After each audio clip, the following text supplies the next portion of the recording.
Hi again. This is chapter 8, Daddy's Home. My dad gets home in 5 hours, when Alfie and I will already be asleep.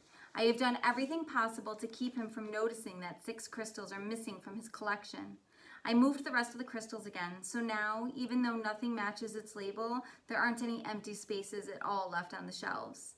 Then I unscrewed the light bulb and the lamp next to the crystal shelves.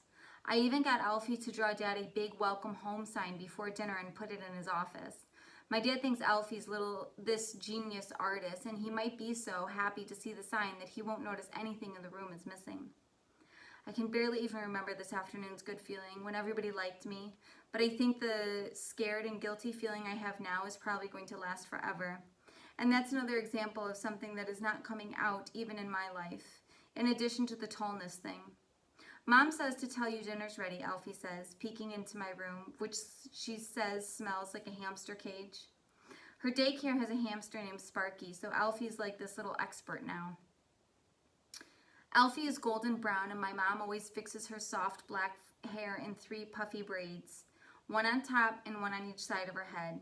She has about 1 million little clip things to hold the braids shut. And the clips go from fancy to extra fancy. Even though she is 4, she still sucks her thumb when she gets worried or tired. Everyone always says how cute she is, but don't tell her that. She's bad enough already. Come on, Elway, Alfie says over her shoulder as I follow her down the hall leading to the stairs. It's macaroni and cheese night. We always have dinners with no meat in them when my dad is away because Mom doesn't like cooking, smelling, or even eating meat too much. And that's fine with Alfie because all she really likes to eat is cheese and any dessert under the sun. But me and my dad love meat. We have a lot in common. I just hope he remembers that if he ever finds out I gave away those crystals. Are your hands clean? My mom asks Alfie and me as we get ready to sit down. Mom's hair looks extra pretty, and she is wearing fancier clothes than the ones she had on when I got home from school. I guess that's because my dad is coming home. There's still smoochy, but only at home, luckily. I mean, that's bad enough.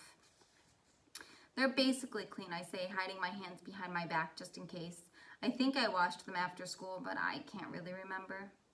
Mine are basically duty, Alfie says, which means dirty in Alfie speak.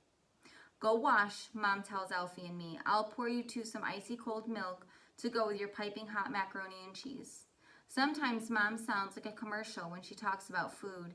It's from being a writer, I guess, or from being hungry. Guess what? I'm going to stay up late until Daddy gets home, Alfie tells me at the downstairs bathroom sink, sudsing up like she's about to perform an operation on someone.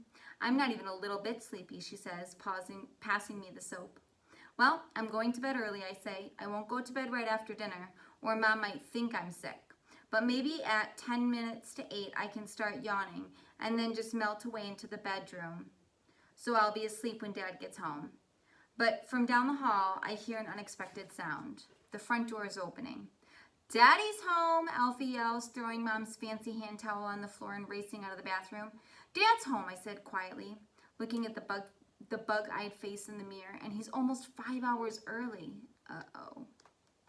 We're so happy you caught that earlier flight, Mom says after the hugging has stopped, and you're just in time for dinner, and I'm afraid it's only mac and cheese.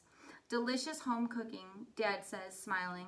Let me just get rid of this, he tells Mom, gesturing towards his wheelie bag. I'll put it in my office for now and unpack after dinner. No, I shout, surprising everyone. No, I say again more quietly this time. I'll take it upstairs for you so you can relax. Well, that's very thoughtful of you, son, Dad says. But dinner's ready. You go ahead and sit down. You can help me later. But, go sit down, Dad says, giving me a puzzled look. I'll only be a minute. And so I walk into the dining room with concrete feet, and my dad disappears into the office. The end.